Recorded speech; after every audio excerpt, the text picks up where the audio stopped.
Welcome back to the channel and welcome back to another edition of the Spurs Chat podcast, where, of course, Tottenham Hotspur have just lost again, this time to Wolverhampton Wanderers, this time in the Premier League. It has been a very bad week, to say the least, for Tottenham Hotspur. As I was walking out of the ground at Molineux, the Spurs fans were even singing Mauricio Pochettino's name. Let's wait and see what happens there. I've got three very special guests to talk about today's defeat. We have got returning guest Josh Cowlin back with us. Josh, how are you? Very, very annoyed, Chris. Just feel so disconnected with this football club at the moment. Disappointing loss again after what I thought couldn't really get worse after losing to Sheffield United, but it has. It just feels crap to be a Spurs fan at the moment, to be honest. The worst I felt, even worse than Nuno, as I was saying to you. We deserve so much better with this team, and like a manager that's paid £15 million a year who's not even there. It's not good enough, and something does need to change. I've got to say, Josh, I know we'll talk about the football in a minute, but I've got to say the away end today was extremely quiet. Extremely quiet. The away end is normally so upbeat, it is singing, it is very noisy, but today very, very quiet, particularly after the Sheffield United game midweek. I think it's hit a lot of us hard. We've also got returning guest Craig Dearman back. Craig, how are you? Same as everyone else watching this and on the panel. I'll tell you what, I read something online and I couldn't agree more. Whatever your feelings are about Tottenham Hotspur, in that whatever you think the problem is, you're right. I think there's so much wrong. You know, whatever your opinion is, you're right about it. I'm not going to argue. There's so much wrong. We rest a load of players in the week so they can be fresh for the Premiership game. We lose in midweek because we weren't good enough. And those players come back in today and we weren't good enough again. Absolutely shocking. I am fuming, absolutely fuming. Swapped a couple of messages with Gary. As you can imagine, Gary is fuming. He asked me to pass that on. I am like Josh. I feel so disconnected with this football club at the moment. I'm going to go through different phases of being annoyed, of feeling, oh well, so what, and then it's getting to a point again where I don't care much. And that's not me. I love this club. I want to see us win. Something needs to change. Craig, of course, we do all have different opinions, but I think all of us Spurs fans at the end of the day want the same thing. We all want success. We all want glory. And as I said earlier, I think it's all hit us hard. You know, definitely that Sheffield United defeat midweek, because we all felt that this could be a real great chance for us to win a trophy after 15 years. We've also got returning guest Ram with us. Ram, nice to have you back. How are you? No, thank you for inviting me back. Well, again, just like the other two guys, extremely disappointed, more result-wise than, you know, the total performance. Unfortunately, the issues we've got is that it's only Kane who's scoring goals. You know, Perisic hasn't chipped in, Son's not chipping in. You know, he's got a £50 million striker, he's not chipping in. And if Kane doesn't score, we're grappling around to see who's going to score goals, especially away games. But you know, the result makes it a lot more hurtful, damaging than the actual performance as a whole. Because I think we did control the game.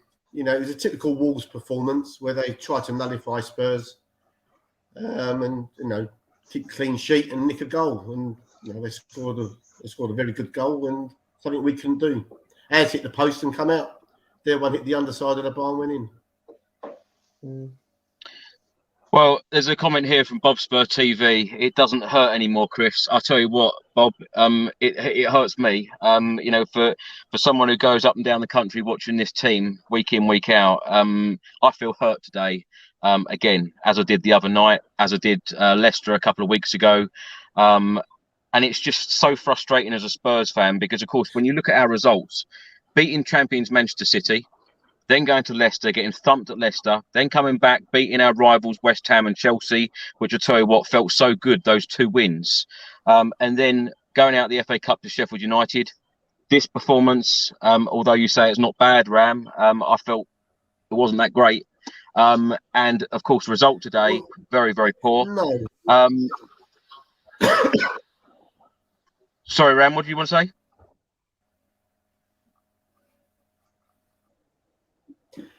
No, I mean you're right. The result hurts more. We played worse this season.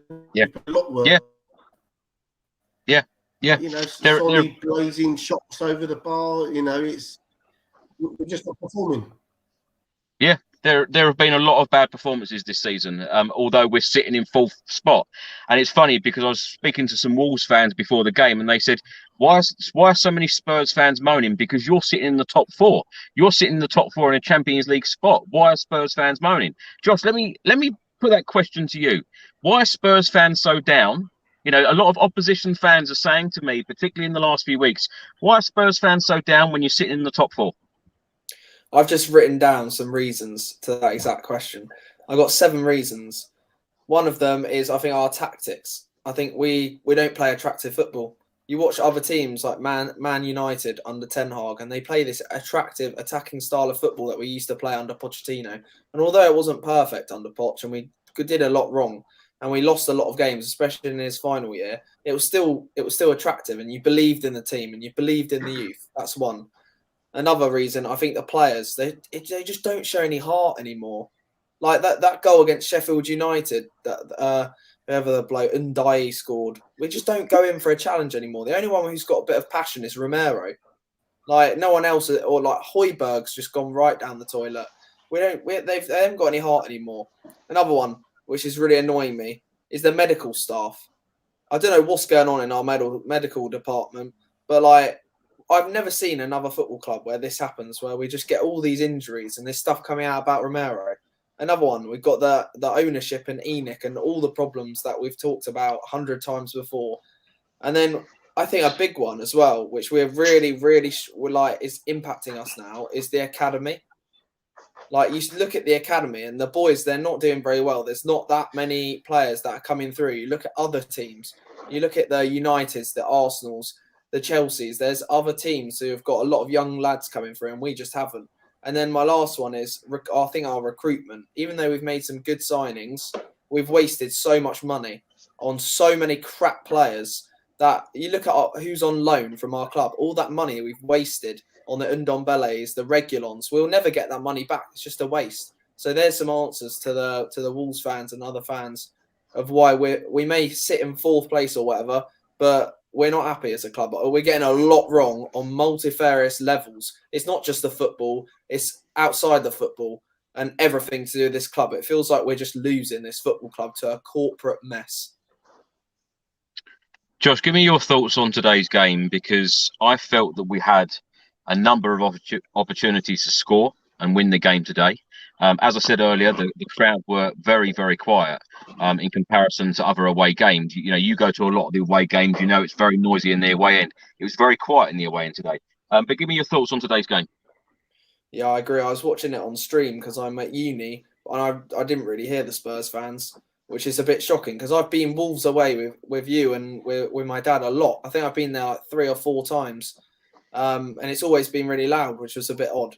But yeah, I think as Graham said, in the first half, I thought we didn't play that badly. I thought we were all right. I thought I was a bit confident. It's just one of those scrappy away games. But then in the second half, there was just nothing. Nothing. It was just a matter of time until Wolves got a goal. And I thought we didn't really show much in the second half at all. And yeah, we did hit the crossbar a few times. Porro, I think, with a free kick, which was whipped in, which was a really nice free kick. But we just got no identity, Chris. We don't look threatening. We just don't. It's weird. We got so much talent up top, and we just look like a bang average mid-table team. I didn't fill me with any excitement. We did not look like a top 4 side that is in the Champions League, that's got world-class players, England captain, Asian player of the year. We literally look like just a mid-table side. We've got nothing to us, Chris, which is awful, and it's not good enough. Craig, let's get your thoughts on today's game. I know you're all very upset about it, about the performance, and I know you were very upset about Wednesday as well, going out of the FA Cup that we'll talk about later. But give me your thoughts on today's game. To be fair, I thought we started pretty well, and the first half was a lot better than previous first halves. We looked quite hungry. We was pushing from the front. Great free kick from Porro, hit the bar. I honestly thought, Kulusevski had a shot tipped round the post. I thought we did have a few good chances, and I just thought we would perhaps press on in the second half and win the game. But it almost seems like whether this was a deliberate thing, I can't believe it was, but who knows anymore. We just dropped off. We slowed down. Everything was just going through the motions again in the second half, and you could see Wolves going into the game. And we didn't look like scoring, if you ask me, in the second half. It was just so lackadaisical again. And for me, what winds me up so much, and to be honest, it wound me up with Poch in the past as well, it's the lateness of the substitutes. After about 60 minutes, even 55 minutes, you could see the game needed freshening up. You needed a change. And it was too late again. And by the time he brings on Richarlison and Mora, and what I don't understand, and I think they get totally wrong, and it is just my opinion, is the changes that they make and the unwillingness to change formation, because we need a lock picker. All right, we haven't got an Eriksen type player. How many times have we been through that? I'm still of the mind we need one in situations like that. If he doesn't want to play that formation, fine, but you still need a lock picker in that team. And from everything I've heard, Dan Juma's been outperforming all the other strikers in training. Now, why is Dan Juma not getting a run? Why are we bringing on Mora, who's going on in the summer? Lucas Moura hasn't scored for 31 games. I love Mora, but come on, he's leaving in the summer. Bring on Dan Juma, give him his chance. I just don't get it. I'm beginning to question Conte and the staff and everything about it, to be honest with you, because something is badly wrong in this club. Yes, we've had a few great results. I'm not dissing that, but good clubs.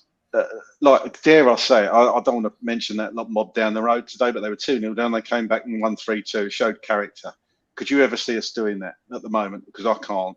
And it just winds me up that the style of football we're playing, whether it's the players just don't want to play it, or whether they're not playing for the manager anymore. I don't know. It's hard to argue that case because we've had some good results lately. Is it certain type of teams we can't play against? And if you're a world-class manager with all this knowledge, each game you set up differently to play your opponent. It seems like you can't get that right in certain games. Am I still Conte in? I don't know, Chris, actually. I really don't now. He's back in the country. I believe he's back at work tomorrow. He picked that team today. He controlled the substitutes again, and they got it wrong again. To be a top four and a good team, you've got to get it consistently right, or more right than wrong. And we're getting more wrong at the moment. And we are very, very lucky. Newcastle slipped up again today. Let's look at the teams below us. If Brighton win their games in hand, they go above us. They go into the top four. Liverpool are playing now, I think. Chelsea won again today. We cannot continue this run. Something's got to give. Now, whether Conte goes, I don't know. I'm actually edging towards the point where I don't care if Conte goes now. I really am. It just annoys me. And that it's not just today. It's that FA Cup dumping in the week. That has absolutely infuriated me. Absolutely infuriated me. I remember 91. I'm old enough to remember 91. I remember what it's like to win the FA Cup. It's very special to me. That was our best chance of winning anything for years. We win that, we'd have got Blackburn at home, and then you're in the semis, you've got a day out at Wembley. Unbelievable incompetence to do that. And, oh, God, I'm glad I wasn't on the show Wednesday, because I don't normally swear on here, but I'd have been worse than Gary, I think. But I'm just so frustrated with this club at the moment. Craig, I agree with everything you've just said, and I get your frustration completely. And the whole FA Cup thing. And as I said on the show on Wednesday, I feel more upset when we lose a cup game and go out of a cup competition than league games, because they mean the world to me as a Spurs fan. Because of course I want a trophy, I want to see success, and it's been far too long, as you all know. Ram, let's come to you. Let's get your thoughts on today's game. Yeah, no, I agree with Craig. We started well, and then we sort of went passive in the second half. And Josh actually branched out a little bit from the game today when he touched on the strategy of the club. And that is, what style of play do Tottenham? What is our identity? You could look at Man United and you could say wingers. I'm going to mention them. You know, the other mob 4 miles down the road. Since Wenger took over back in the 90s, they've had this identity. It doesn't matter who was the manager, Unai Emery or Arteta now. They had that identity and style of play. Liverpool got that identity. Although they're not being successful at the moment, they stick to their identity. Spurs had Pochettino, high press, you know, entertaining football. And then for some reason, we decided to go Nuno, Mourinho, and we started to play Mourinho football. And then we left Mourinho, and then we went Conte football. You know, very similar. And, you know, Tottenham just need to find their identity again. Back in the 90s, and I remember it well, in the 80s with Archibald, Galvin and Roberts and the gang, entertaining football. And we've lost that identity. And like I said, you know, we've got the England captain and everyone around him misfiring. You know, we need to find a strategy. When you look at other clubs and you see who's come through their academy and has become an established first-team player, who can we look at to say that academy's really delivered? Instead of spending 40-odd million on the Celso, 50 million on Dembele, waste of money. Richarlison, right, the jury's still out. Let him have his first season. Let him come back next season and have a pre-season. And, well, we had a pre-season this year, but go again next year. He's proven that he can score goals in the Premier League. So we'll give him a little bit more slack. But who's come through the academy? We've got Harry Kane, who came through 10-odd years ago. And we've got Ollie Skip, who is now in the first team by error, really, because we've got 2 injuries in that position. Now, we've got no one else actually coming through. What's the academy serving? You look at the other clubs, you know, Garnacho at United, a world-class player coming through. I think Dalot came through as a young player. They went to identify him and brought him through their academy. Arsenal, you know, they've got Martinelli, Smith Rowe, and Deke. You know, they've got players coming through. We don't. Liverpool have. They've got. Who have they got? They got. Is that midfield player Wilson? Is it? They've got Trent that came through. You know, Tottenham don't. Tottenham don't have this supply from the academy, which we used to have. Historically. Ram, can I ask how you're feeling about Antonio Conte and his future? Would you like him to be Spurs manager next season? Oh, it's so hard. It's so complicated. He's taken over. He's taken over a little mess, didn't he? Because when he joined and when he took over, we were 9th, 10th, and falling like a stone. And somehow he got us in the Champions League. This season, he's got us in 4th place again. He's made a couple of more signings. I don't know.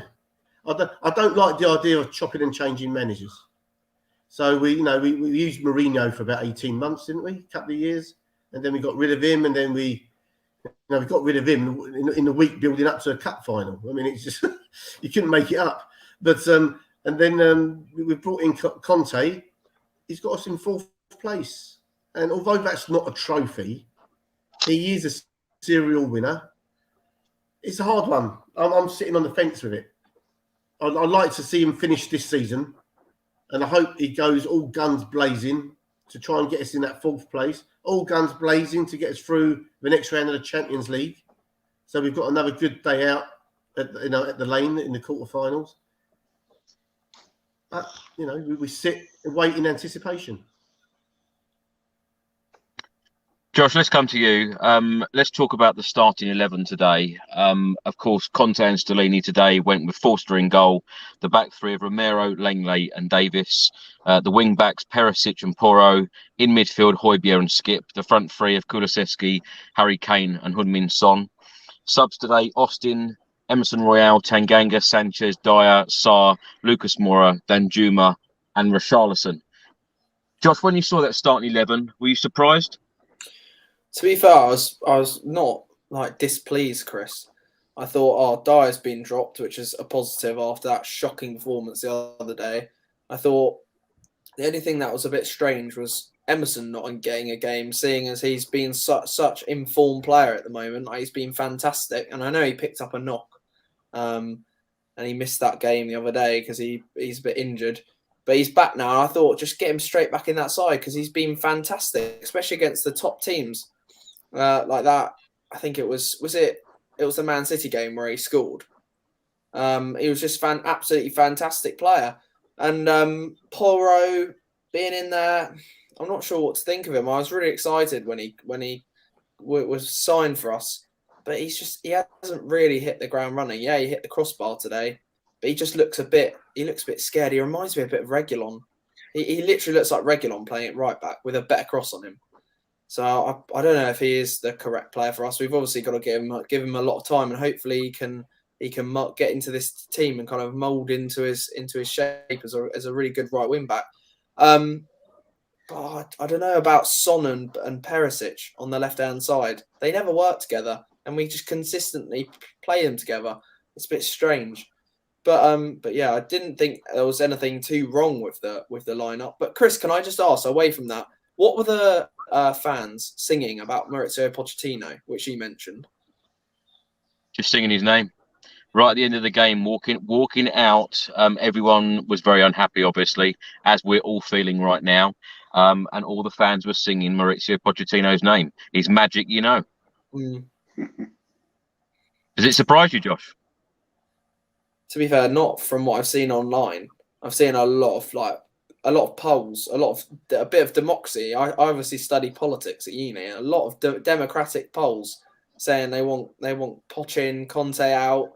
It's a bit divided at the other day, but from what I've seen right now online, there's like 80% of people saying they want Poch and Conte out.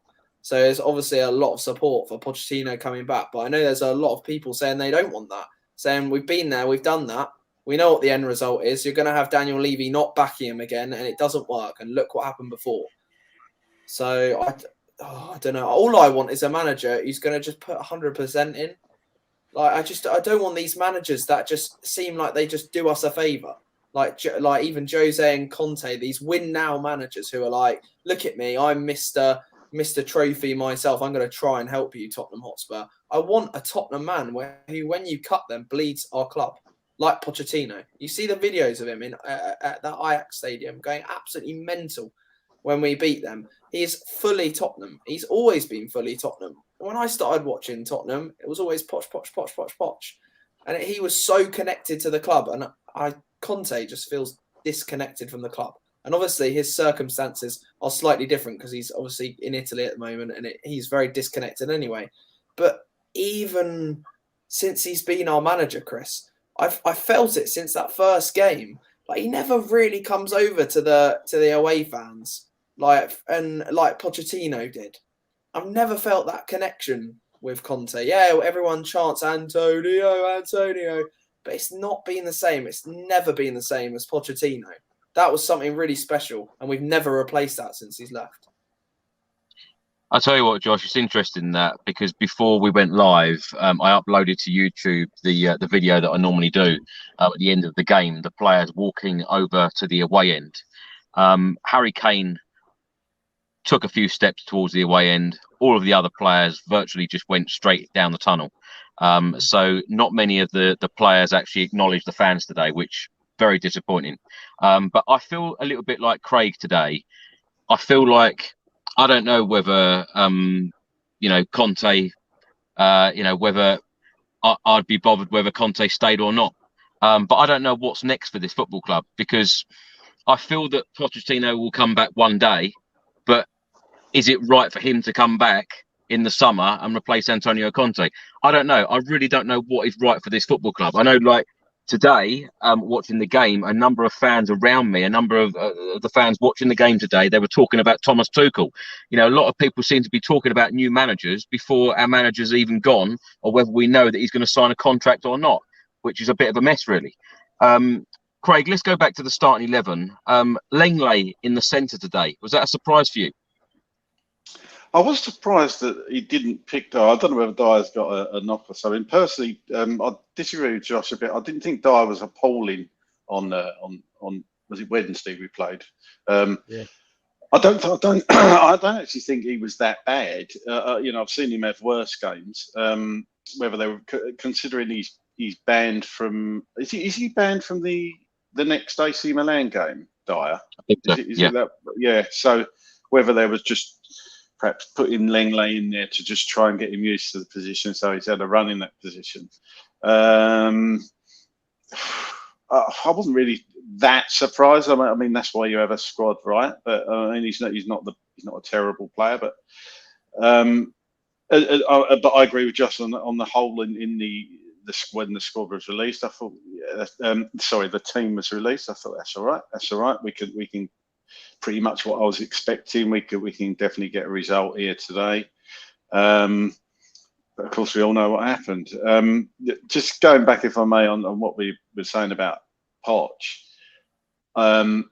Very, very similar to you, Chris. Or however, I think I would nail my flags to the mast, or whatever the saying is. I would have him back tomorrow, Poch. And I know he's divided the fan base to a degree. From what I think you're right. Just 70-80% probably people I've seen would have Poch back. There are a few that don't want to go back, and I get that. But I just think back to how connected I felt to the club. It's not just me, it's everybody. It felt like everything was right when Poch was at the club. And I know we were overachieving to a certain degree, but the feeling in a football club is so important. It's not just if the fans feel connected to the team feel connected to the fans, and everything else, it just goes. You know, it works. It just worked, didn't it, with Poch? Even through the bad times, it worked. And there wasn't that many calls for his head when he went. And we've said on here many times, when Poch was sacked, we know he wasn't getting the results, and we know there was reasons for that. The 518 days without signing and everything, and he gave the warnings about that. Levy didn't listen. But we could, even though there was part of you thinking, oh, is his job on the line? When he was sacked, I think most of us were incredibly shocked and just couldn't believe it was happening. And it did feel a little bit like a death in the family. I'm going a bit overboard with that, but I think everybody knows what I mean with that. I think personally, I think Tuchel's a good manager, but I think there is one man that can galvanise everything and bring this club back, and that is Mauricio Pochettino. And for me, I think Conte does have to go. We've had a few good results, but it's clear to me, and I said this weeks ago, he's not going to sign a new deal. He's going to go, and we need to start building again. And for me, Poch is the man. Now, I know I'm going to get people in the comments disagree with me and say Craig shouldn't go back. That's what I think, and I think that's the right way to go. Give him his chance to do what he didn't do last time. And from what I've heard, that if this is true, Levy was out in the the Middle East, looking at a deal for somebody to buy the club. I don't know how true that is, or certainly significant investment. So who knows what's going to happen by this time, or at the start of the season, we could have a new manager, we could have new owners. You know, it's incredible, this club. But I'm just at that point where I've had enough now. You know me, I come in here, I think I try and be balanced in what I say, I try and be fair. But that is my opinion. I've had enough now, Chris. I've just had enough. Something's got to change. And for me, if Conte doesn't want to be here, I like the guy. I think he just wants to go back to Italy. Let him go back. And whether you get rid of him now or certainly at the end of the season, we all need to know what's going on. And just go from there and work with it. Craig, Stephen writes now, even if we were successful, could we really have pride in any achievements? We are better than that, bottom line. Could we have any pride in any achievements? I think you always have pride in an achievement. I mean, if you win a cup, you've got to feel pride, or else what's the point in football? But, you know, if we'd won the FA Cup, God, would I have felt proud and pride in the team. I don't, I wouldn't follow football if I didn't feel pride when my team won something. It's just a shame it's been 14 years or whatever it's been, or 15 years, isn't it? Now it will be 16 years till because let's face it, we ain't winning the Champions League. So, look, I didn't feel connected to One Day Ramos at all, but we won a cup, and I'll remember him for winning the cup. So I just think we personally, and George Graham, exactly, absolutely. oddly enough, I did feel connected to Venables because he was kind of a people's person, wasn't he? I loved Venables. I thought he was a great manager, but it's a funny one. It really is. You know, this club, it's in here for all of us, isn't it? You know, you look at the badge, and you just think, you know, I'll get up tomorrow morning and I think, do I want to put this top back on? I think, of course I do, because I'm a Tottenham fan. I'm proud to be a Tottenham fan. It's just they let me down at the moment more times than they pick me up. And I think it's important to remember what pleasure you get out of football and when we win and that feeling and how we get all low. If you're not feeling low, that's when, you know, something's wrong. And I feel low, but I also feel there's part of me that asks, do you know what? So bloody what? Because it's going to change. It's got to change. And Levy can see that. So the only positive I would say is for everybody, and we're all feeling low, is just stick with it. Stick with it because it will change. That's all I can say. That's about the only positive I've got today. Sorry. Ram, before I come to you on the starting 11, I just wanted to say and clarify, because I think that I've upset a few fans, Spurs fans, in the chat by me saying that the away fans were quiet. I'm not blaming the away fans whatsoever. Of course, I'm one of the away fans in that section. I'm saying that they were quiet because, of course, we were upset with the football that we were watching and, of course, the performance and going out of the cup on Wednesday. We're all feeling very down. That's my point. Ram, let's come to you on the starting 11. Of course, Pedro Porro started today ahead of Emerson Royale. Perisic was on the left-hand side instead of Davis, who, of course, we tried out in the last couple of weeks. Lenglet was in the centre. Any surprises there in the starting 11 for you today? Yeah, I wasn't thrilled to see Lenglet in the starting lineup. I just don't think he's good enough for Tottenham. That's my opinion. I thought Dyer should have started. Dyer's been at the club, 10 years? Whatever you think of him, his heart and soul will be into trying and play the best he can. Whereas Lenglet, he's on loan. He'll probably go back to Barcelona at the end of the season. He hasn't set the scene alight at the back. He's not rock solid. Davis, I think, is a better left-sided centre-back, but Davis has done well as a left wing-back in the last couple of home games. And Porro, have we spent 45 million, or we've got the option of spending 45 million in the summer? It's an obligation. It's an obligation, yeah. So if you're obligated in signing him for 45 million, then you don't want him sitting on the bench. You need to put him in a team and him performing. And it's still early days for him. I thought today he was better than he was against Leicester. Couldn't be worse. But he was better today. I thought he was very much, working up and down the wing. We didn't have it on the left-hand side though with Perisic. And that's we're short there. I mean, whatever you think of Cess, I'd have Cess in simply because he'll get behind defences, and he'll get crosses in. He'll chip in with a goal or two. Whatever you think of him, he's still an improving player. But he's injured at the moment. I totally agree with, not agree with Craig. I respect Craig's opinion on Pochettino. I just remember how he down tools at the end of it all. Maybe Levy drove into it. But, 7-2 at home to Bayern, losing to Colchester in the League Cup with a strong side. It was pretty miserable at the end of Pochettino's reign. And instead of forking out £15 million for a manager per year, or reputed £15 million a year manager in Mourinho and Conte, we should be looking at people like Michael Carrick and Vincent Kompany. Young, upcoming, hungry. You could put them on performance-related achievements. He would have been connecting with being a younger manager and coming from a winning background with their clubs. They would have come in with their ideology and strategy.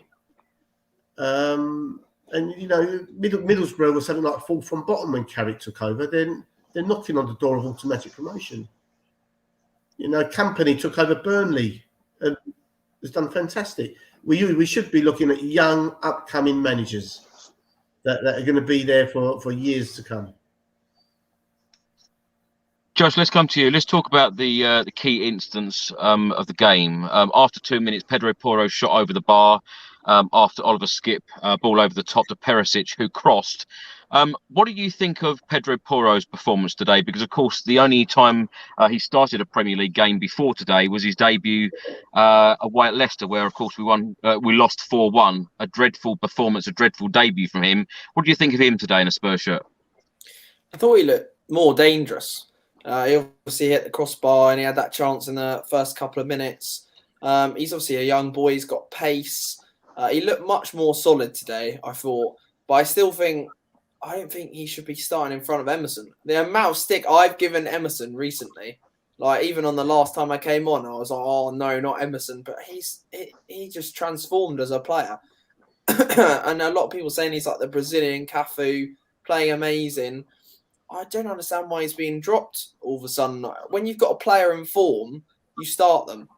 So I would give that right wing back shirt to Emerson. But wasn't Cafu Brazilian though? Yeah. Because they're you both said the Brazilian Cafu. Oh right. Yeah.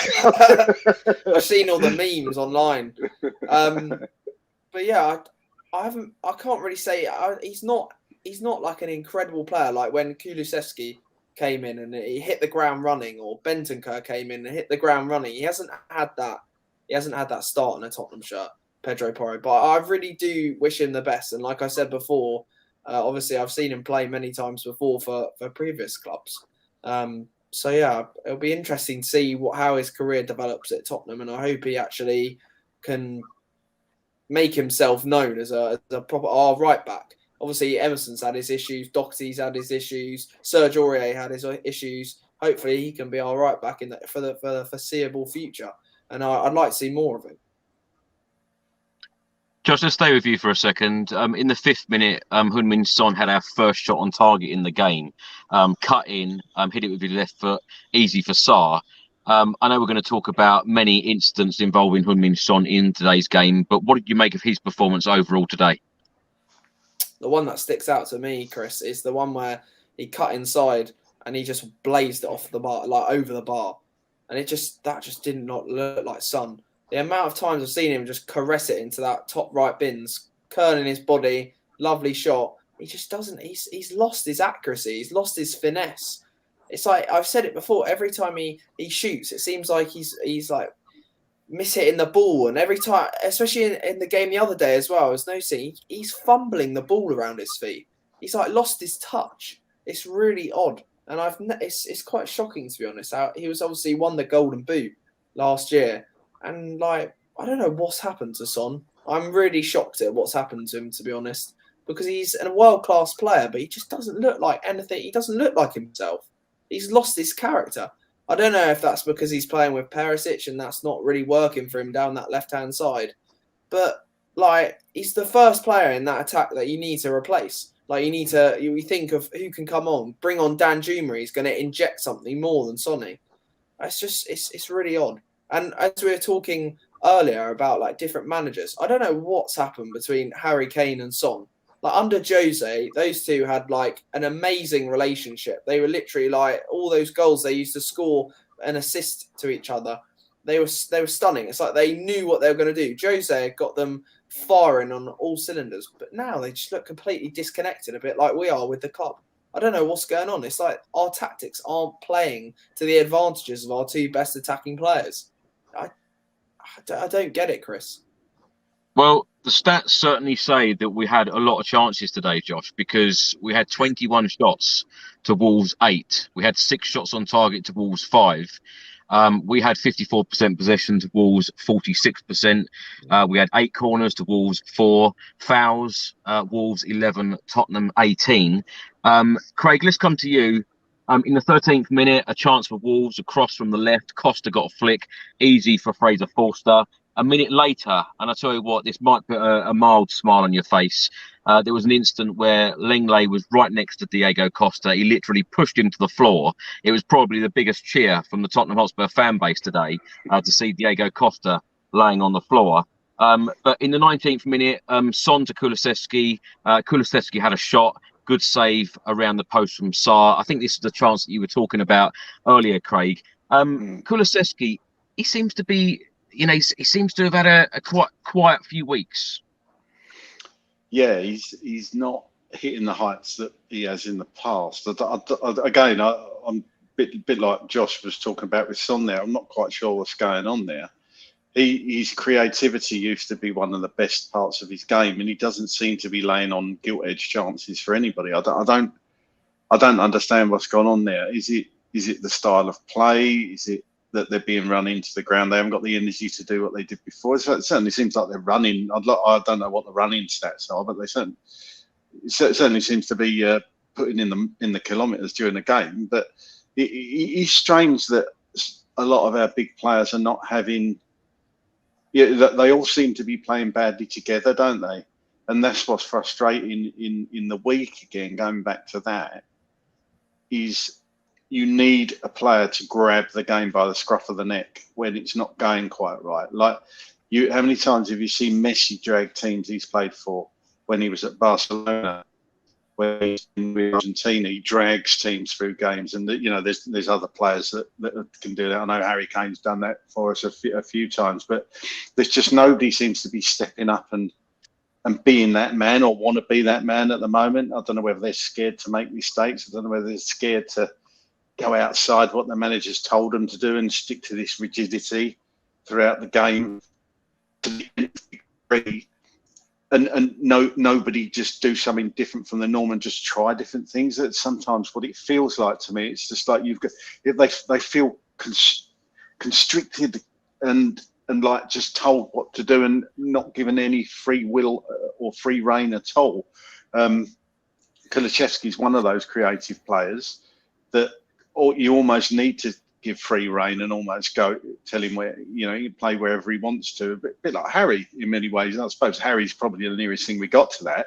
But I've always questioned that. As good as Harry Kane's playmaking is, do you want your centre forward being your key playmaker? And again, it comes back to the creativity. I can't believe that you can play. All the top teams have got creative players. From Man City or Eriksen and Fernandes from Manchester United. I'm not even going to touch on Chelsea because I don't actually know who plays for them anymore. They've got so many players. But for me, you can't be so rigid in your formations and everything. It's got to change. You have to do in-game management. That's what it's all about for me. And we've got it wrong so many times this season. Sometimes it's gone right and we've gone on to win the game. But when the game's not going for you, you've got to be adaptable. You've got to be able to change that. And we just don't seem to be able to do it. Or when he does change it, it's too bloody late. And Kulusevski kind of falls into that bracket. I mean, he come off today. He came off for Mora, didn't he? Did Mora come on for Kulu? I think he did. Again, yeah. I don't quite understand that. I just don't get it at all. Dan Juma must be thinking, why have I come to Tottenham? He wants time to prove himself, so he gets a deal, but he hasn't been given the opportunity. When he has come on, in the few minutes I've seen, he's looked quite bright. He wants munding the ball, and you're bringing on Lucas Moura, who he knows going in the summer. Is he not? I don't get it. There's so many things, Chris, about this club that I don't understand. Chris, what's your feelings? Just throwing a question back at you. What do you think the feeling is within the club? Do you think the players and everyone's happy? Did you get that impression? I know we get the training pictures that are always the same and boring come out. We go again. It winds me up seeing that, especially after we lose. What do you think? I don't think a lot of the players were happy today, or for obvious reasons. And like I said earlier, when you see the players' body language after matches, that's when I look at them most and think, does this hurt you? How do you feel about this? And it just seems to be very normal for some of these players, which is very hard to say, very hard to take.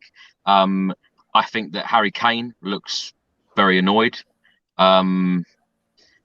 It just seems to be going around in circles, Craig. For me, I know I talk about trophies a lot, but to go out the FA Cup, on Wednesday I feel that probably hurt Harry Kane a lot, and he's probably thinking, am I ever going to win a trophy at Spurs?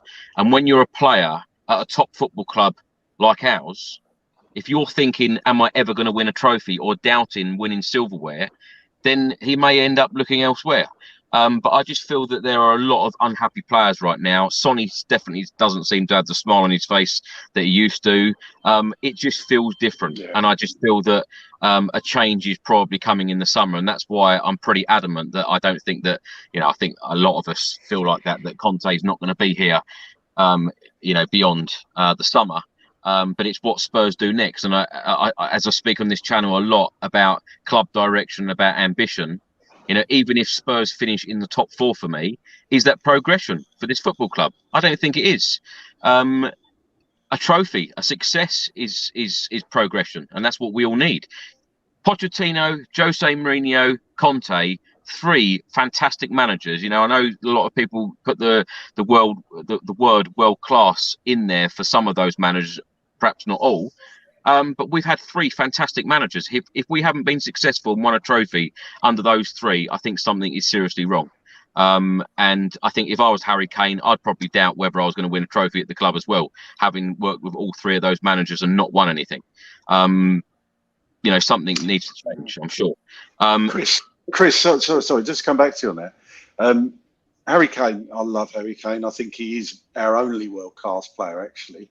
But he had half an hour in the midweek and he didn't do anything either. So I think, Kane's got to look at himself sometimes. And, when I'm talking about players grabbing the game by the scruff of the neck, that's what I want to see Kane. The world-class players do it more or less week in, week out.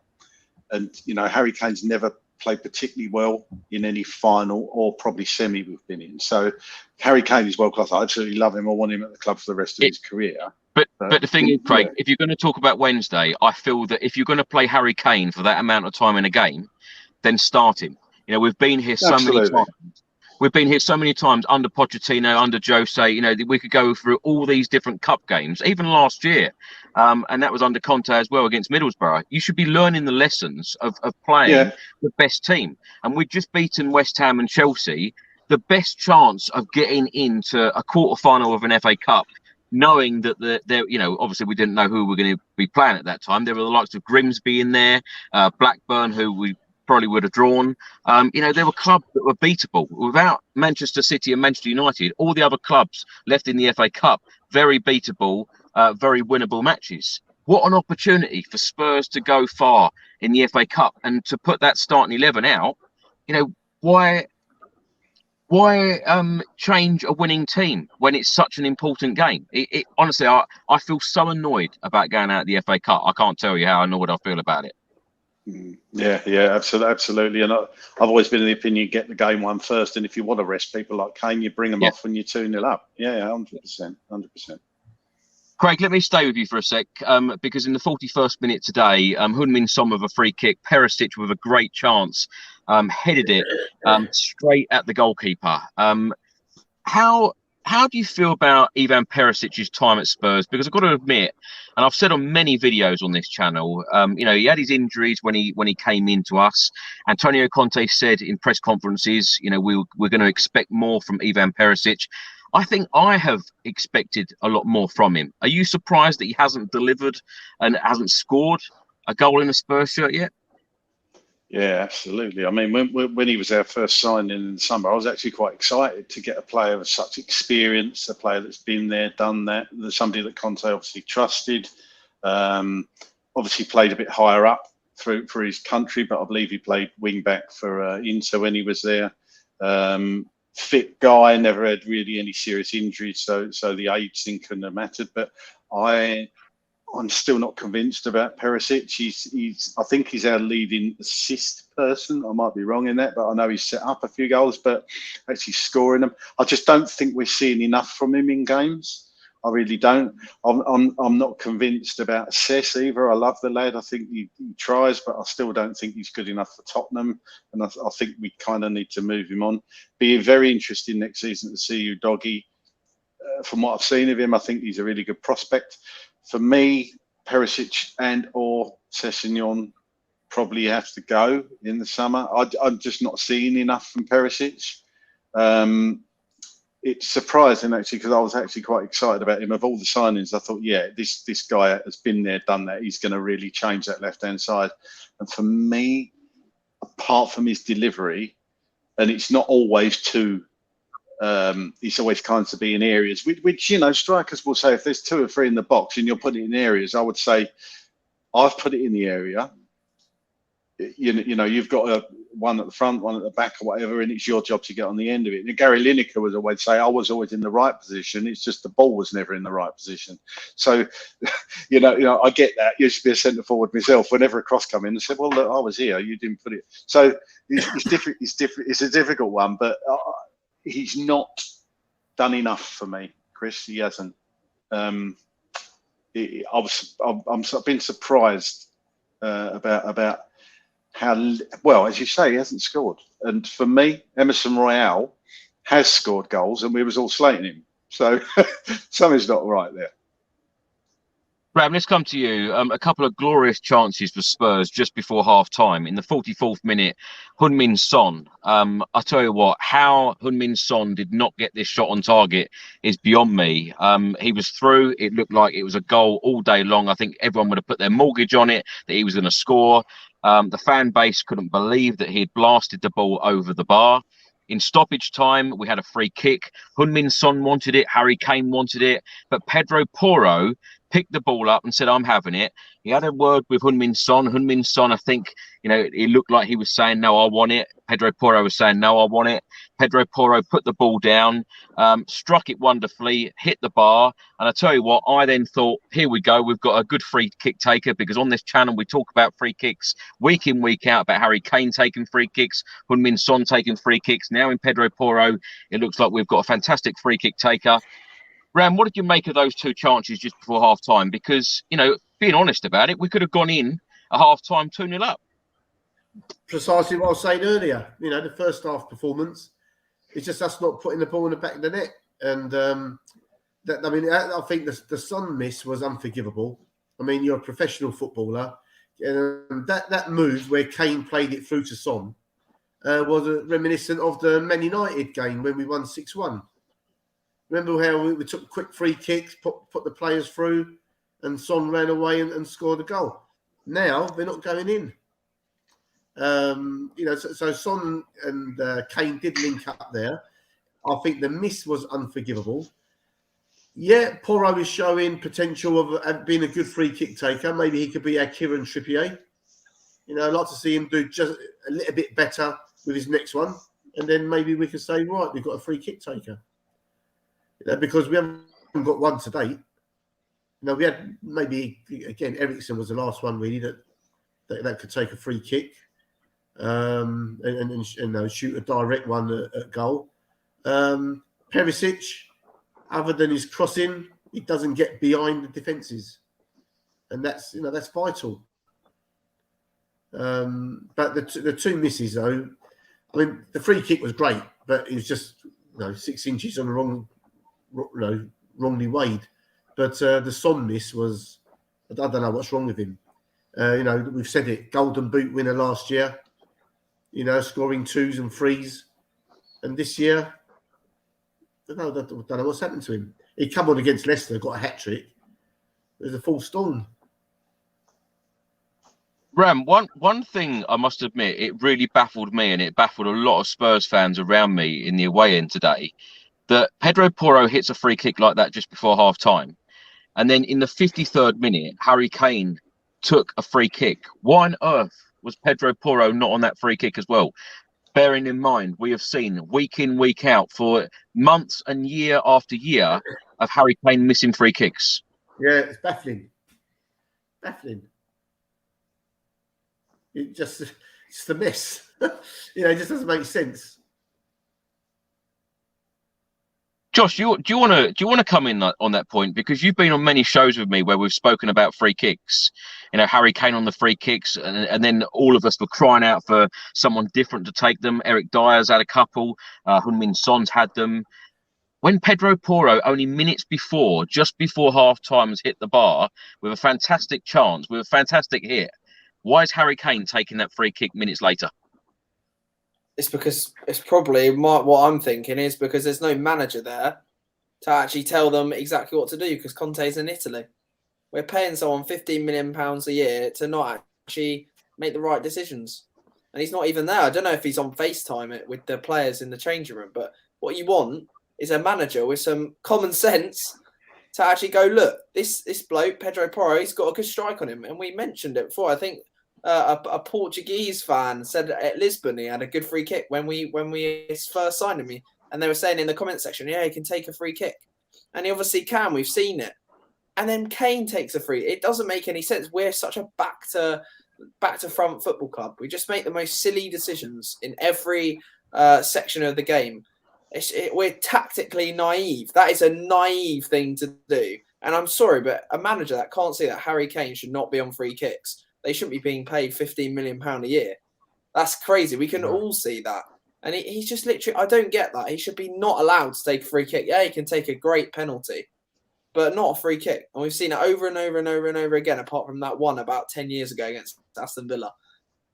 I don't get it, Chris. It does make you infuriated as a Spurs fan.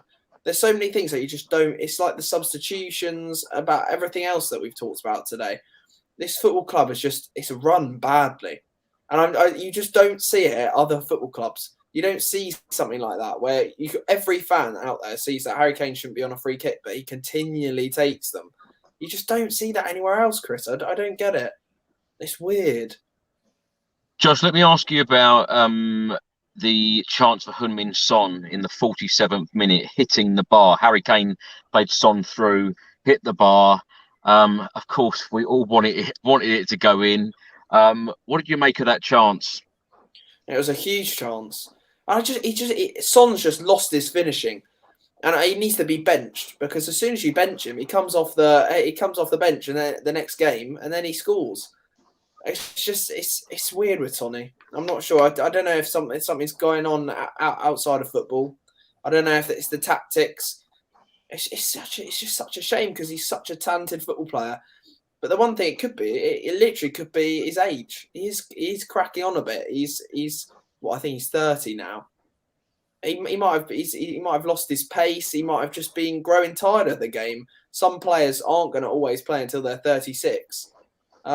He's not a young Sonny anymore. I was watching a few videos, and when he was a young Sonny at White Hart Lane, back at the old stadium, he looked totally different. He was a completely different player. He's evolved a bit like, I don't know, for example, like Ronaldo's lost his legs now. Obviously, he's gone to Saudi Arabia. But we might be seeing Sonny coming to the end of his career. This might be he might have peaked last year, and this might be it. I don't know. Yeah, but I hope not, because he's a cracking player, and he was fantastic last year, like you mentioned, and he still shows it when he comes off the bench and he grabs a goal, and he's like he's got something to prove when he comes off the bench, and I think that's what Stellini or Conte needs to do. He needs to be benched, and then he needs to come off and prove himself, and that's how we're going to get the most out of Sonny at the moment.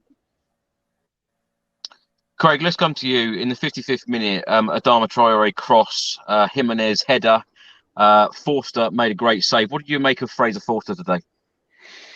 I don't think he had tons to do, to be honest, but I do think he was at fault for the goal to some degree, because he palmed it right out into the middle, and who of all people slots it away? Somebody who can't hit a cow's arse with a banjo, and the player that we nearly got over the line but didn't, and it's Adama Traore.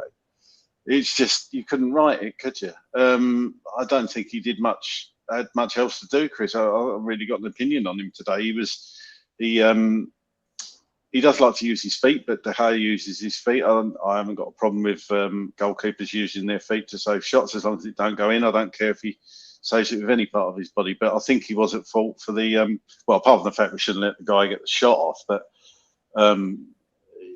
basic goalkeeping, you push the ball away from the goal, and he pushed it right back into the middle. So would Lloris have done that? We know we've had howlers in the past, but I don't think Lloris does that for me. Look, let's get it right. We should have been 1 or 2-0 up before then, and it shouldn't have really mattered other than give us a jittery last 10 minutes. But, you know, when it's a tight game like that, that is what games are won and lost on little moments like that. And for me, it was a goalkeeping error that led to the goal. So yeah. I was sorry to butt in, Chris. I actually thought Fraser Forster had a great game today, but I thought he made some really good. I thought he made some really good saves. He wasn't bad at all. He wasn't. He wasn't bad. He didn't play bad, but for me, it was a goalkeeping error for the goal. Oh yeah, that was a mistake. But apart from that, which obviously changed the game, and we lost the game because of it. No, yeah, I thought he had a decent game. Horrendous. He weren't horrendous. No, absolutely. Yeah, I agree with both of you. I think that Fraser Forster made a couple of great saves in the game, but I completely agree with you, Craig. When you have a shot like that, you've got to be putting it to one side. That's goalkeeping. That's what you do. Not put it out to Adama Traore, who was there, and it was a good finish. But we'll come on to that shortly. Ram, let's come to you. In the 59th minute, Kulusevski cross, Lenglet header straight at the goalkeeper. A minute later, Heung-min Son with a long-range effort, Sarr saving to his left. Ram, just want to ask you about Heung-min Son. Why do you think it is that Heung-min Son has struggled this season, particularly after the fantastic season and all the goals and assists that he provided last season? Were there rumours? Were there rumours that Real Madrid were interested in him in pre-season? Did anyone hear of any kind? I don't think there was any truth in any of that. No. Otherwise, it's just what Josh is saying. He's it 30 now, isn't he? Yeah. And he's crossing over. It's not old, but you're not going to be as sharp as you was when you was 25 and 26. No, when he brought Mora on, our front line was over 90 combined age, which is bizarre to think about, isn't it? Yeah. I mean, I don't know. Did he have a break in the summer? Did he have a break in the summer, or did he go over to? We went over to South Korea, didn't we, for a pre-season? Straight after we went to South Korea, and he was worked extremely hard. Yeah, and then the season started, and then he had the World Cup. He had a fractured cheekbone. All these things could have played a part in the way he is at the moment. Yeah, maybe he needs a break, but when you get to the 30s, over 30, then I think you've got to change your game a little bit. And not just Sonny, I think Harry Kane's probably got to change his game a little bit. Maybe he needs to play a bit more deeper. Maybe Sonny needs to play a bit more deeper. I don't think Sonny's got the creativity in him. I mean, he can play a pass, but it's not his game, is it? If Sonny loses his pace, I think he's going to be one of those players that kind of just drifts away, really. It's a bit like, Michael Owen was similar, wasn't it? When Michael Owen lost his pace, he couldn't get in behind defences. I think pace for Son is paramount. And with Harry Kane, it's a bit like Teddy. Teddy could play. That's why Teddy Sheringham played to his 40s because he never relied. And Beckham was the same. They never relied on pace. Some players just rely on pace, don't they? Yeah. I mean, what are our feelings about the future? I mean, we've got so many young players who could potentially come into the team at some point, maybe next season or the season after. I mean, Jed Spence, who hasn't been given a chance, Udogie, Papa Sarr, Dane Scarlett, Troy Parrott. I mean, what's happened to these players? They're all playing first-team football, a division or two below. But are they going to be breaking through? Are they going to be the replacements? Well, they're all developing at the moment, and I think if you asked that in Harry Kane's younger career, we would have all said that he wasn't going to make it. I think a lot of people felt at the time when he broke into the first team, Harry Kane, that he wasn't going to make it and he was going to be sold. I think a lot of fans felt like that. So let's wait and see. But a lot of these players are developing. But there is a strange atmosphere when we play away from home. I mean, that Sheffield United game, I mean, Richarlison had a face like a horse. I mean, he just looked miserable throughout the whole game. I was going to say that, Ram, because when players like Heung-min Son are out of form, compared to his standards, when players like Richarlison come in, they've got to be grabbing their opportunity, haven't they? Yeah, absolutely. Absolutely. Just wonder. Brazil's number 9. Yeah.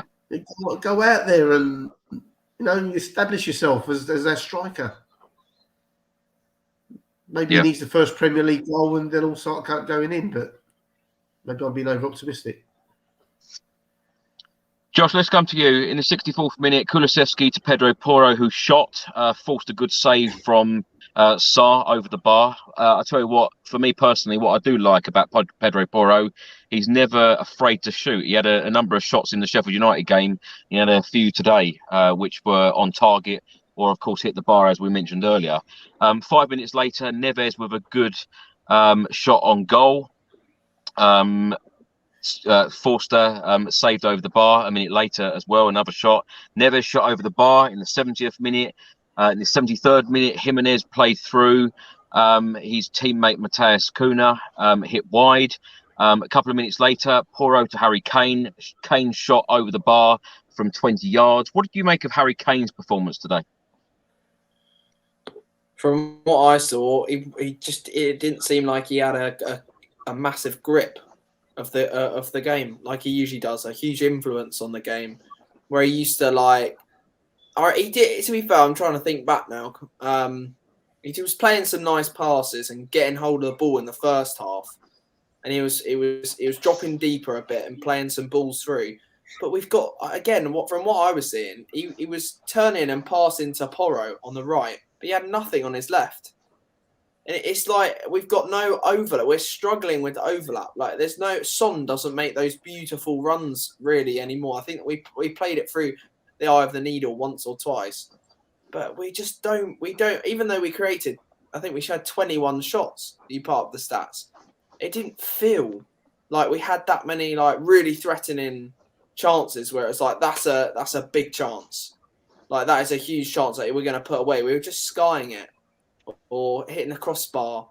I don't know. It's a bit of a strange one. But Harry Kane, I don't know. He seems. I think he was probably really annoyed today, to be quite honest.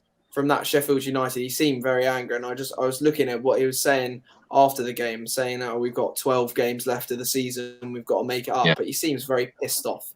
And as a football player, you probably have to think of it. His mentality, he must be fuming. He's won nothing at Tottenham. And for a player of his quality, he deserves all the trophies in football. And we haven't been able to give him that.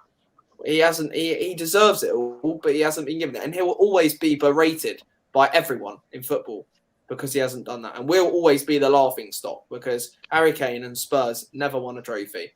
And he'll always be looked at as not being good enough. And that will push him to move. That feeling of not being good enough when he's on, I always think of it as when he's like on BBC in 20 years' time, and it comes up. Oh, it comes up as the commentator and how many trophies they won, what he's won. He's never won anything. What are they going to put? Harry Kane, Audi Cup winner. He will move on. He literally will move on to have that under his name. Every player wants that, obviously. So What do you think, Chris? Do you think he'll move on? Do you think he's got 1 year left on his contract? Do you think he'll sign a new one? Or do you think he'll say, no, I'm going to move on? I'll tell you, Ram, if it was me, if I was Harry Kane, and it's going to pain me to say this, I think that I would move on because you need a trophy. You know, you're England captain. You score goal after goal after goal. You have all these personal records. You've got to be winning trophies. And if he's not going to be doing it at Spurs, and he said many times, hasn't he? If he doesn't feel that the club is progressing in the right direction, then he's going to question it and may even move on. I wouldn't be at all surprised to see him stay in the Premier League and perhaps sign for Manchester United or Newcastle. I think they are the only options where he would possibly win something because Newcastle are obviously going to build something special. I think Manchester United, after winning the Carabao Cup the other day, are building something special under Erik ten Hag. And I think if you put someone like Harry Kane or the equivalent in that Manchester United team, they instantly become title contenders. Yeah. So it does worry me. But of course, I would love Harry Kane to stay at Spurs. But you know, I want to win trophies. Harry Kane wants to win trophies. All of us want to win trophies. We all want to be successful. And it's just like year after year after year, it doesn't seem to happen. But Yeah, it's going to be such an interesting summer for this football club, and I felt like I'm going to probably repeat myself, because I feel like the last couple of summers I've said exactly the same thing. It's about club direction. It's about ambition. We've got to be showing ambition as a football club. We've got to be buying the right players, spending the right money. And when you have world-class players like Harry Kane at the club, you've got to do everything you can to keep them. Craig, let's come to you. In the 77th minute, Kulusevski went off, Lucas Moura come on, and I think this is what you alluded to earlier about straightforward changes rather than changing the system. 81st minute, Porro off, Emerson on, and then a minute later, Traore put the ball in the net. Of course, it would be him. We've been linked with Adama Traore in many transfer windows. Of course, the deal didn't get done.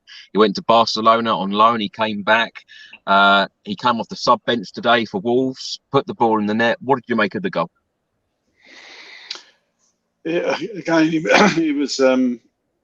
it was just it almost had the Sheffield United vibe to it again, didn't it? It was probably almost in the same minute of the game. Just bad defending.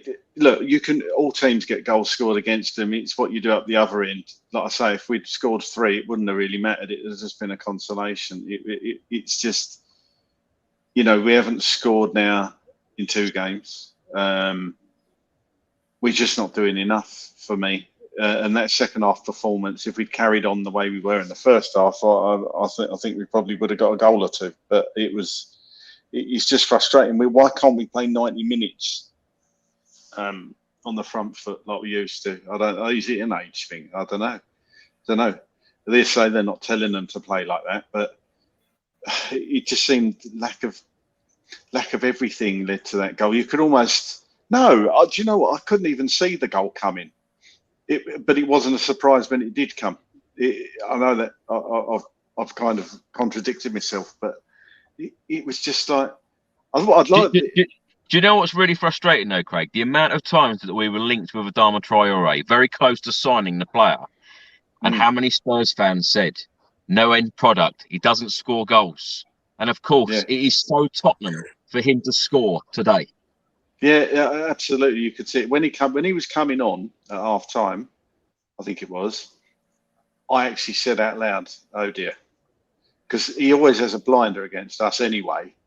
And of course, he scores today. I was probably in a minority that I wanted Traore at Spurs because he's different.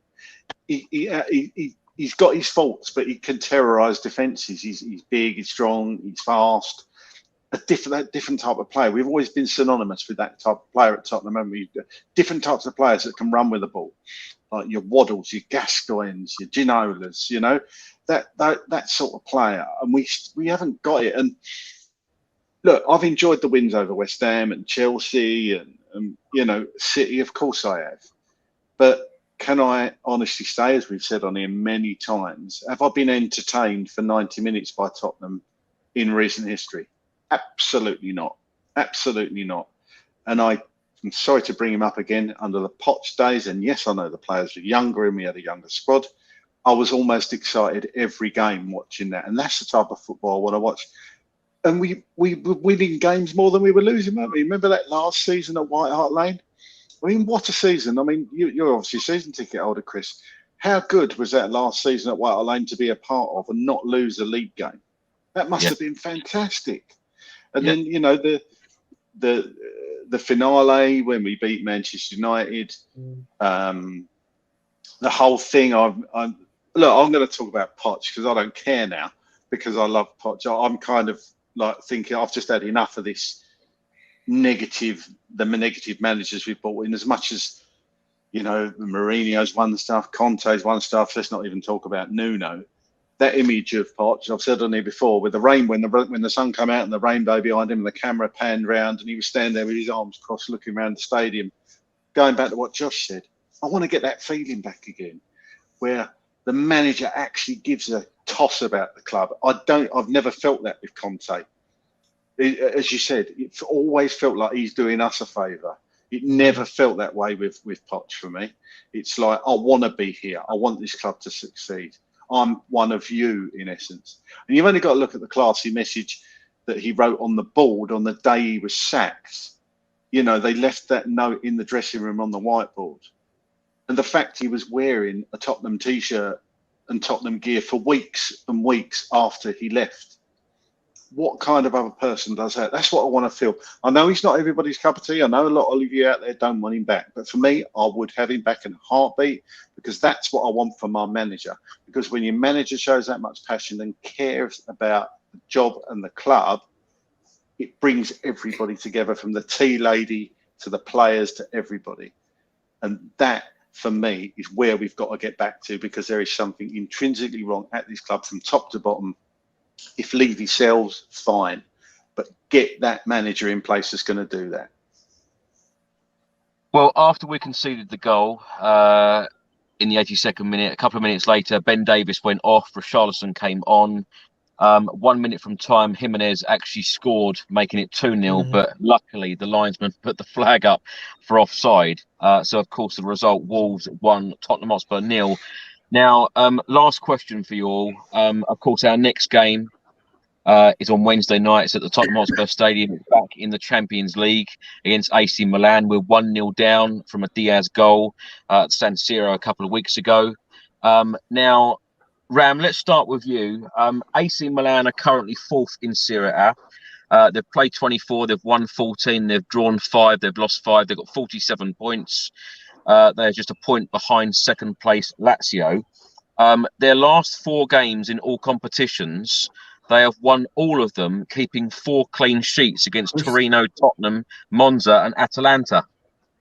How do you see this game going? Are you confident that Spurs will go through to the next round? I know what you said about the supporters at Wolves, but I think there'll be an electric atmosphere on Wednesday. And I think so long as we come out on the front foot and get the crowd behind the team, I think we could come through and win that game and go through to the next round. The Italian league's not the best in the world at the moment. It's one of the top leagues, but you know, we had Ollie Skip, no disrespect to them, we had Ollie Skip and Papasai in midfield, and they were excellent in Milan.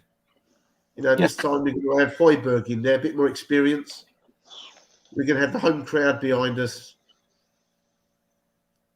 You know, I think we can see through. And I'm going to show off a bit here now, because I was at a dinner on Tuesday, and on our table was Ozzy Ardiles.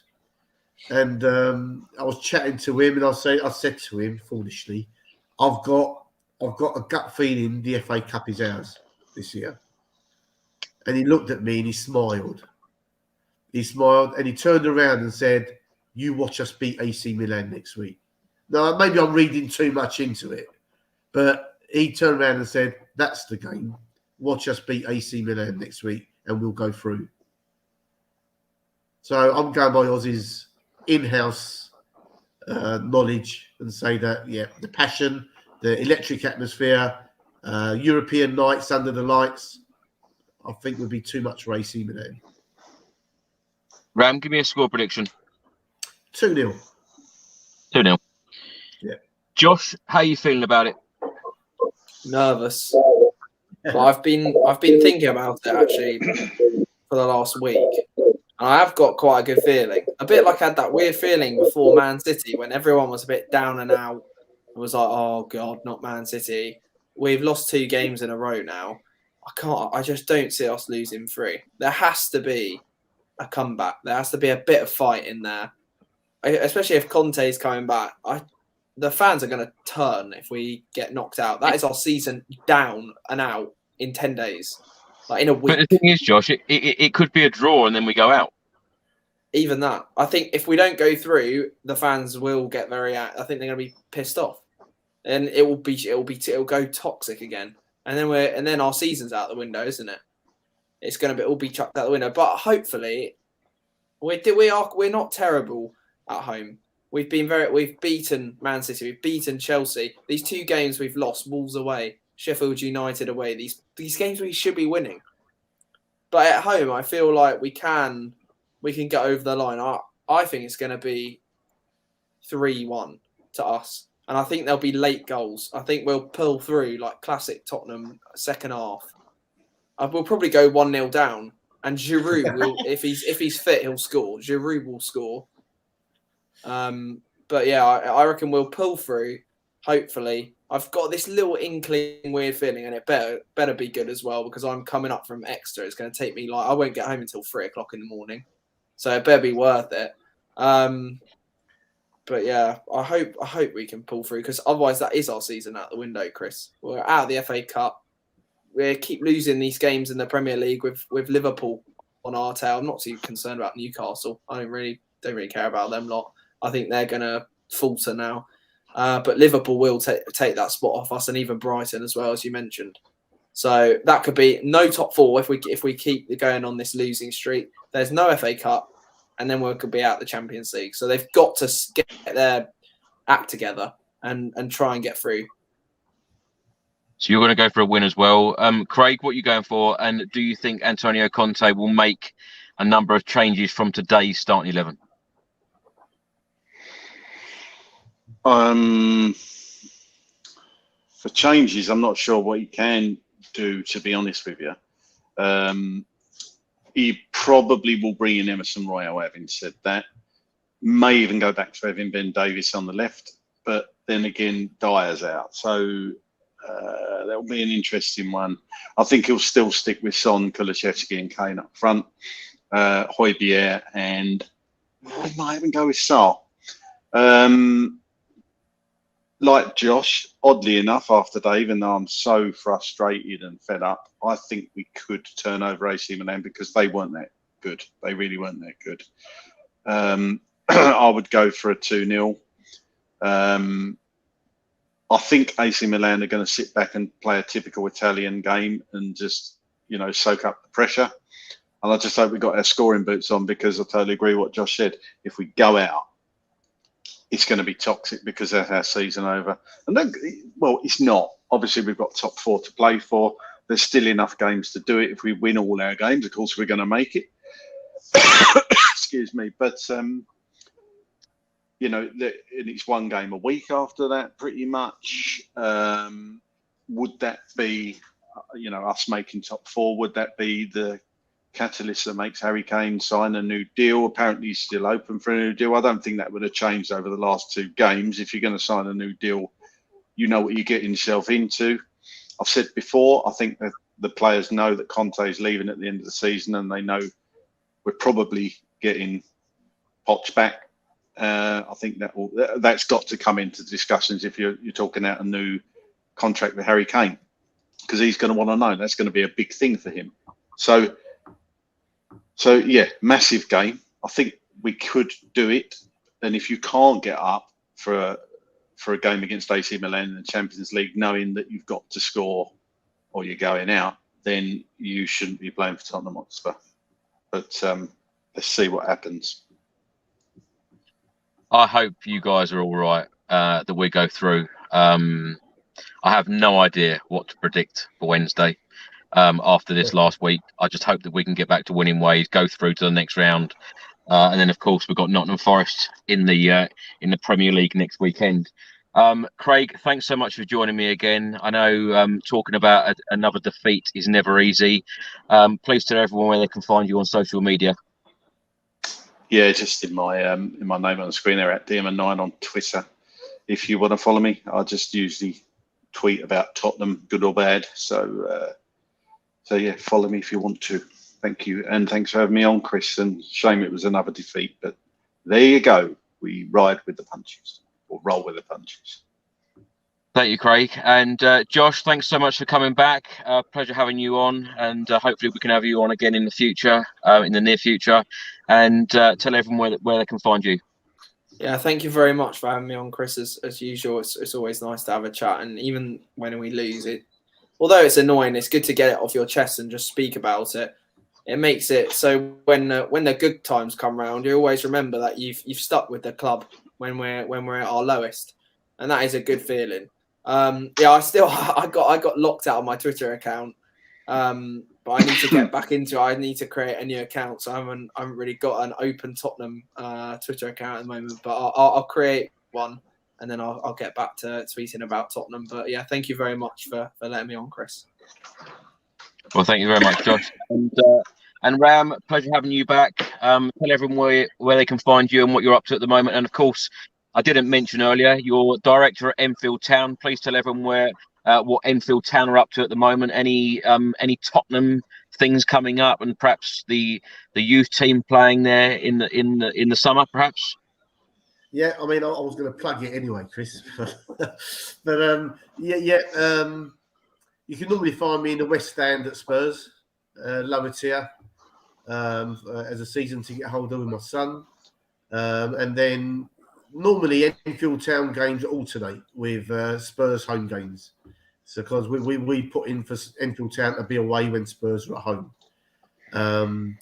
So when Spurs are away, I'm normally at Enfield Town Football Club. I'm the director there, normally in the club shop, trying to sell people hats and scarves, and just having a good time, really. Now, half the people that come along to Enfield Town games are also Spurs season ticket holders and members. It's amazing when Spurs are at home, say in the cup, and it coincides with a home game for the town. We lose about 120 people on our gate, so it does make a big difference. The last 4 or 5 years, Spurs have been kind enough to be sending the under-21s and under-23s to play us in a pre-season friendly. We normally get about 1,000 people through the gate. Gary Mabbott's turned up on occasions, and Yaya Toure was there last year. Peritici was there in his first season. Danny Rose played last pre-season. So we always have a good time when Spurs come down in July, and when the weather's nice, and you can have a pint next to the pitch and watch the game. Well, Ram, thanks so much for coming back. It's been a pleasure talking to you this evening. Ram, Josh, Craig, thanks so much. Thanks to everybody in the chat. Thanks to everybody listening on an audio platform. On YouTube, if you don't subscribe to the channel as yet, please do hit that subscribe button.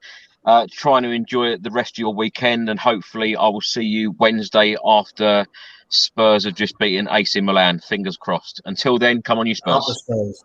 Yeah. Come on you Spurs. Cheers. Great.